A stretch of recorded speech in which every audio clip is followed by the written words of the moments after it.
सुप्रभात। आज सुबह की बड़ी खबरें। राष्ट्रपति श्रीमती द्रौपदी मुर्मू आज से आगामी 24 अगस्त तक गोवा के दौरे पर रहेंगी। राष्ट्रपति आज गोवा के राजभवन में उनके सम्मान में गोवा सरकार द्वारा आयोजित एक नागरिक अभिनंदन समारोह में भाग लेंगी। इस अवसर पर वह चयनित लाभार्थियों को वन अधिकार अधिनियम के तहत सनद भी वितरित करेंगी। कांग्रेस अध्यक्ष मल्लिकार्जुन खड़गे और मध्य प्रदेश कांग्रेस कमेटी के अध्यक्ष एवं मध्य प्रदेश के पूर्व मुख्यमंत्री कमलनाथ आज सागर में विशाल जनसभा को संबोधित करेंगे। प्रधानमंत्री नरेंद्र मोदी आज दक्षिण अफ्रीका और ग्रीस की यात्रा पर रवाना होंगे। विदेश सचिव विनय मोहन क्वात्रा ने नई दिल्ली में मीडिया को जानकारी देते हुए कल बताया कि प्रधानमंत्री आज सुबह जोहान्सबर्ग के लिए प्रस्थान करेंगे, जहां वे 15वें ब्रिक्स शिखर सम्मेलन में भाग लेंगे, जो आज से शुरू हो रहा है और 24 अगस्त को समाप्त होगा। उन्होंने बताया कि आज शाम Shri Modi BRICS leaders retreat में भाग लेंगे, जहां वैश्विक घटनाक्रम पर चर्चा होने की आशा है। प्रधानमंत्री नरेंद्र मोदी आगामी 27 अगस्त को सुबह 11 बजे ऑल इंडिया रेडियो पर अपने मन की बात कार्यक्रम में लोगों के साथ अपने विचार साझा करेंगे। एकलव्य मॉडल आवासीय विद्यालय EMRS के विद्यार्थी आज राष्ट्रपति भवन जाएंगे और राष्ट्रपति श्रीमती द्रौपदी मुर्मू से भेंट करेंगे। ये विद्यार्थी जनजातीय कार्य मंत्रालय और जनजातीय विद्यार्थियों के लिए राष्ट्रीय शिक्षा समिति द्वारा आयोजित शैक्षणिक यात्रा के हिस्से के रूप में राष्ट्रपति भवन जाएंगे। कर्नाटक के मुख्यमंत्री सिद्धारमैया ने घोषणा की है कि कर्नाटक के लिए नई शिक्षा नीति तैयार करने के लिए समिति बनाई जाएगी।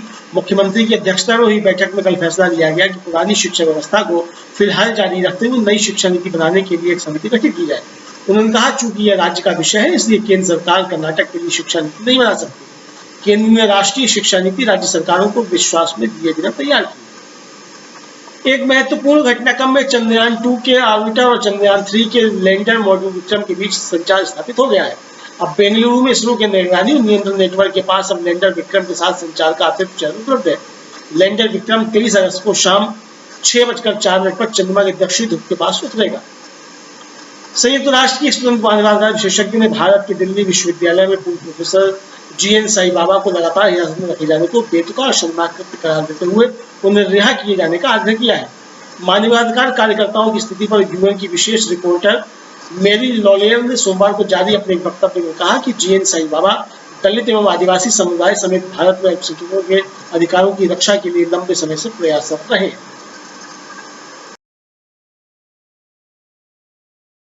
कांग्रेस ने अब राहुल गांधी और पीएम मोदी को लेकर एक कार्टून फिल्म जारी की है। इस एनिमेशन में फिल्म शोले की डायलॉग के जरिए पीएम मोदी को गब्बर के किरदार में दिखाया गया है। तो कैसे कार्टून फिल्म के जरिए कांग्रेस ने पीएम मोदी पर साधा निशाना, देखते हैं ये रिपोर्ट। राहुल गांधी से बीजेपी किस कदर डरी हुई है, इससे हर कोई वाकिफ है। बजट सत्र के दौरान लोकसभा में अडानी मुद्दे पर राहुल के भाषण से बीजेपी बैकफुट पर आ गई थी और उसके बाद कांग्रेस ने सड़क से लेकर संसद तक अडानी मुद्दे पर मोदी सरकार को घेर लिया था, जिसके बाद राहुल गांधी की संसद सदस्यता तक रद्द कर दी गई थी। लेकिन मोदी सर ने मामले में सुप्रीम कोर्ट से सजा पर रोक के बाद राहुल की संसद में फिर वापसी हो चुकी है। अब इसी को लेकर कांग्रेस ने एक कार्टून फिल्म अपने ट्विटर हैंडल पर शेयर की है। इस एनिमेशन में पीएम मोदी को शोले का गब्बर और बीजेपी प्रवक्ता संबित पात्रा को सांभा दिखाया गया है। वहीं इसमें अमित शाह, राजनाथ सिंह और जेपी नड्डा के साथ पीएम मोदी के डायलॉग दिखाए गए हैं, जिसमें पीएम पूछते हैं कि एक आदमी को संसद आने से नहीं रोक पाए। इस कार्टून वीडियो को शेयर करते हुए कांग्रेस ने इसे कैप्शन दिया है, एक गांधी ही काफी है। इसी कार्टून फिल्म में पीएम मोदी अपने सांभा बने संबित पात्रा से पूछते हैं कि मैंने कितनी बार लाल किले से भाषण दिया है, जिसके जवाब में पात्रा कहते हैं कि 10 बार। साथ ही पीएम मोदी बताते हैं कि कैसे उन्होंने लाल किले से 10 बार भाषण दिया। कितनी बार हम लाल किले से भाषण दिए हैं रे? सरकार पूरे 10 बार। सुना, पूरे 10 बार। और ये 10 बार इसलिए है क्योंकि मैंने नफरत के बीज बोकर ये सत्ता चलाई है। एक को काम नहीं किया, न मणिपुर की सुनी न जनता की सुनी, सिर्फ जुमला सुनाए। कांग्रेस के इस कार्टून फिल्म में अमित शाह को कालिया के किरदार में दिखाया गया है। जब गब्बर पूछता है तुम्हारा क्या होगा कालिया, तब देखिए क्या कहते हैं शाह। तुम्हारा क्या होगा सा? सरकार, मैंने आपका नमक खाया है। तो ले अब टमाटर खा।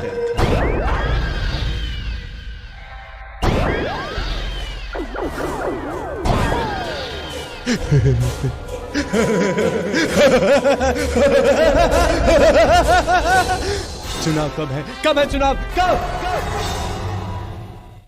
नौटंकी गई के। कार्टून फिल्म के आखिर में राहुल गांधी की एंट्री होती है, जो सिर्फ ये कहते नजर आते हैं, घड़ी घड़ी नौटंकी करता है। कांग्रेस ने अपनी इस एनिमेशन फिल्म के जरिए मणिपुर से लेकर संसद में विपक्ष के माइक बंद करने को लेकर मोदी सरकार को घेरा है। यानी 2024 की जंग से पहले कांग्रेस ने एनिमेशन के जरिए भी पीएम मोदी को घेरना शुरू कर दिया है। अब इस कार्टून फिल्म पर मोदी सरकार की क्या प्रतिक्रिया रहती है ये देखना होगा, क्योंकि तंज के साथ साथ ये कार्टून लोगों को गुदगुदा भी रहा है। कांग्रेस तो इस कार्टून फिल्म के जरिए पीएम मोदी पर हमलावर है ही, लेकिन अब कांग्रेस नेता दीपेंद्र सिंह हुड्डा ने भी तीनों कृषि कानून को लेकर मोदी सरकार पर हमला बोला है। पीएम मोदी ने चाहे भले ही 2021 में गुरु पर्व के दिन तीनों नए कृषि कानूनों को वापस लेने का ऐलान कर दिया था, लेकिन आज भी विपक्ष इन तीनों कानूनों को लेकर मोदी सरकार का विरोध करता रहा है। इसी कड़ी में कांग्रेस नेता दीपेंद्र हुड्डा ने तीनों कृषि कानून को लेकर मोदी सरकार पर फिर से निशाना साधा। 26 नवंबर 2020 से लेकर 11 दिसंबर 2021 ये वो एक साल है जब देश ने अन्नदाताओं का जबरदस्त आक्रोश देखा, हक के लिए हुंकार भरते देखा, कृषि कानूनों के खिलाफ उनके जज्बे और जोश को देखा। पंजाब से लेकर उत्तर प्रदेश तक, हरियाणा से लेकर राजस्थान तक निकले थे लाखों किसान अधिकारों के लिए, अपने इंसाफ के लिए। लंबी जद्दोजहद चली, सरकार से महीनों तक बहस चली, तब जाकर ये जीत मिली।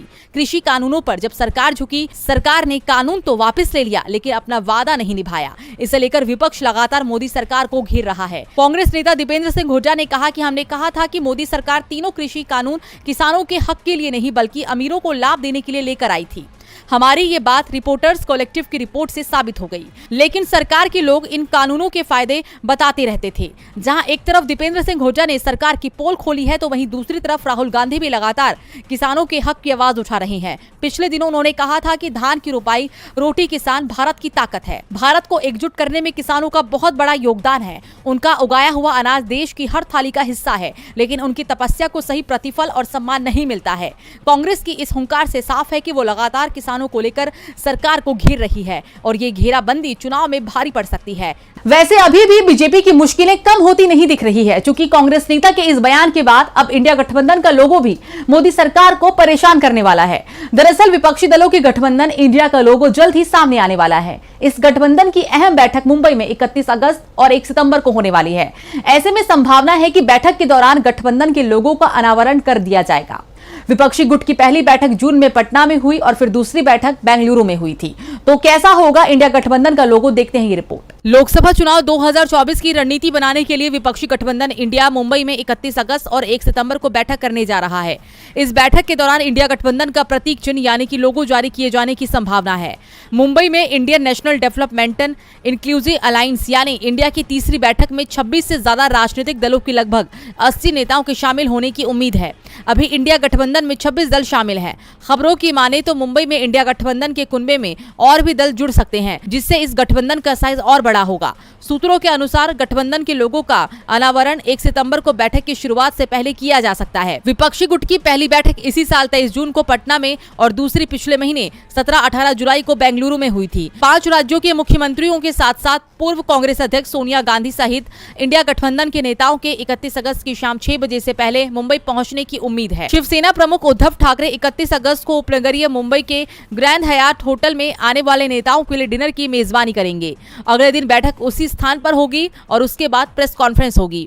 महाराष्ट्र प्रदेश कांग्रेस की तरफ से विपक्षी दलों के नेताओं के लिए लंच का आयोजन होगा। सूत्रों के मुताबिक कांग्रेस नेता राहुल गांधी 1 सितंबर को बैठक के बाद मध्य मुंबई में प्रदेश कांग्रेस मुख्यालय तिलक भवन का दौरा कर सकते हैं। कांग्रेस की महाराष्ट्र यूनिट के कार्यकारी अध्यक्ष नसीम खान ने कहा कि शरद पवार, उद्धव ठाकरे और अशोक चव्हाण सहित महाविकास आघाड़ी के नेता ये तय करने में लगे हैं कि बैठक सफल हो जाए। मुंबई में होने जा रही इंडिया गठबंधन की इस बैठक पर बीजेपी की भी पैनी नजर है, क्योंकि इंडिया गठबंधन से सबसे ज्यादा डर बीजेपी को ही सता रहा है। अब मुंबई में होने वाली बैठक में क्या क्या होने वाला है ये तो आने वाला समय ही तय करेगा, लेकिन मोदी राज में हुए घोटाले पर सरकार क्या सफाई देगी, इस बात का हर किसी को इंतजार है। और ऐसे में कैग की रिपोर्ट सामने आने के बाद सियासी गलियारों में मोदी सरकार को लेकर हंगामा मचा हुआ है।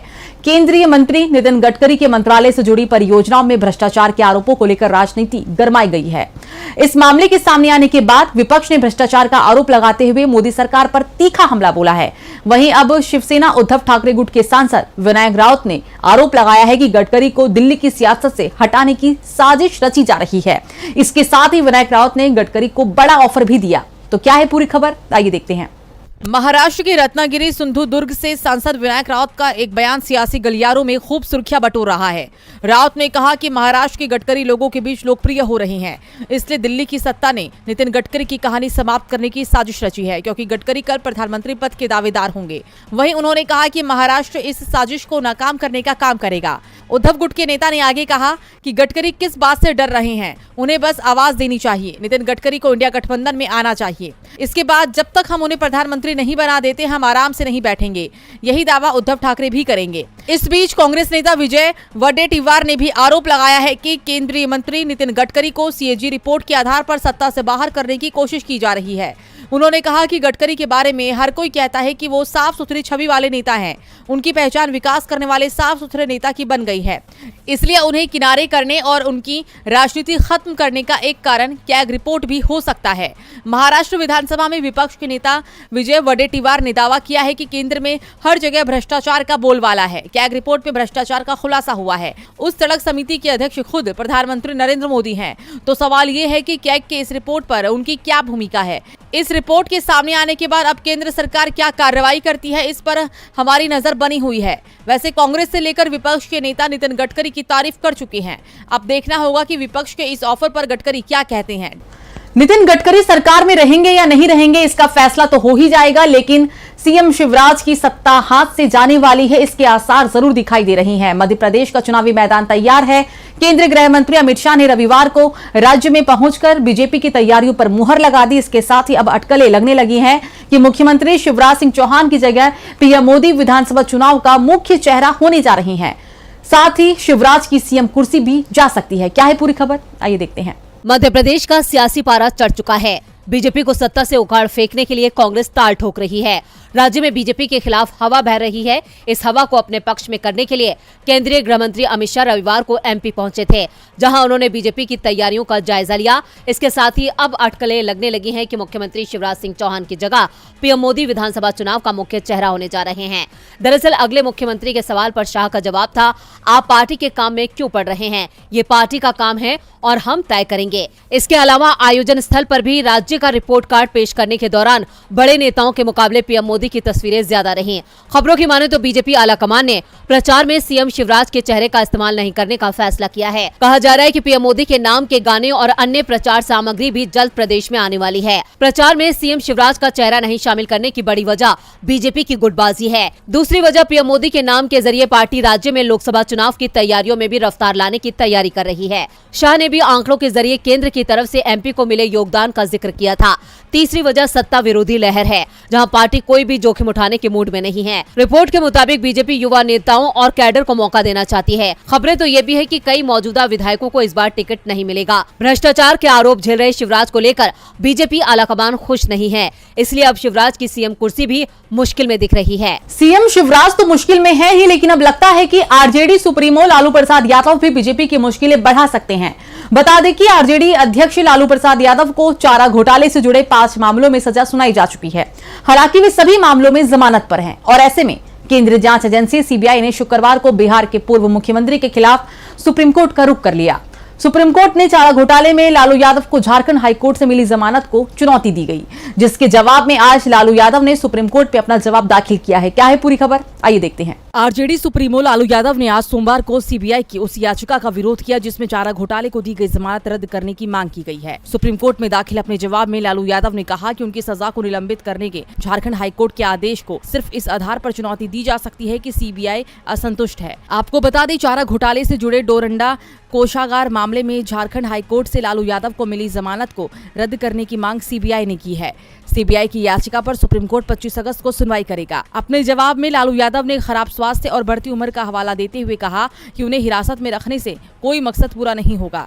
उन्होंने कहा कि हाईकोर्ट के आदेश में हस्तक्षेप करने की कोई जरूरत नहीं है, क्योंकि ये सामान्य सिद्धांतों और सामान्य नियमों पर आधारित है। आपको बता दें, पिछले साल 22 अप्रैल को झारखंड हाईकोर्ट ने लालू यादव को जमानत दी थी।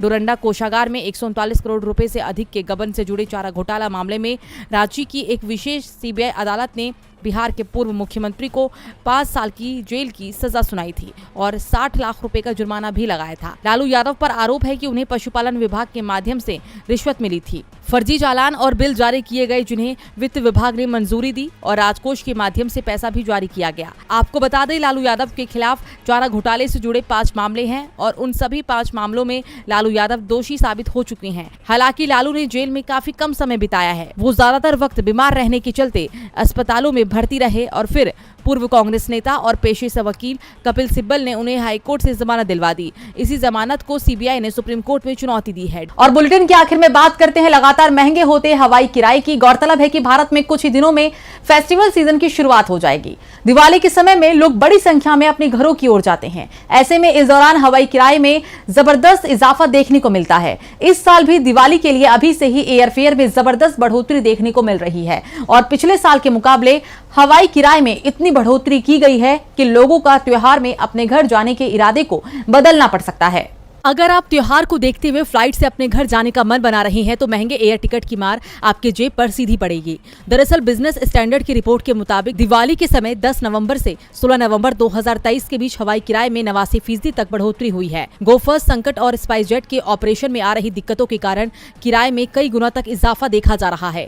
ट्रैवल वेबसाइट इक्सिगो के अनुसार दिवाली वाले हफ्ते यानी कि 10 से 16 नवंबर 2023 के बीच दिल्ली से अहमदाबाद के बीच 10 दिन से अधिक वक्त में औसत हवाई किराया 5,688 रुपए है, जो पिछले साल दिवाली के पहले हफ्ते के मुकाबले 72% ज्यादा है। ध्यान देने वाली बात यह है कि पिछले साल दिवाली से अहमदाबाद के बीच दिवाली के समय एयरलाइंस द्वारा कुल 290 फ्लाइट्स का संचालन किया गया था। वहीं इस साल ये आंकड़ा 15% तक कम हो सकता है। ऐसे में फ्लाइट्स की संख्या कम होने पर यात्रियों को ज्यादा परेशानी के साथ ही टिकट मिलने में भी दिक्कतों का सामना करना पड़ सकता है। वहीं इक्सिगो के डेटा अनुसार दिल्ली श्रीनगर रूट पर हवाई किराए में 89.11%, बेंगलुरु हैदराबाद रूट में 63% तक की बढ़त दर्ज की जा रही है। हालांकि एयरलाइंस कंपनियों ने दिवाली के दौरान 41% ज्यादा फ्लाइट्स के ऑपरेशन का प्लान बनाया है। वहीं बिजनेस स्टैंडर्ड से बात करते हुए एयरलाइंस एग्जीक्यूटिव ने बताया कि सस्ती हवाई सेवा प्रदान करने वाली कंपनी गोफर्स्ट की उड़ानें 3 मई 2023 से बंद है। दरअसल आर्थिक संकट से घिरी गोफर्स्ट के मई 2023 में फ्लाइट संचालन बंद होने के बाद से जून और जुलाई में देश भर के प्रमुख रूट्स पर हवाई किराए में जबरदस्त बढ़ोतरी देखने को मिली है।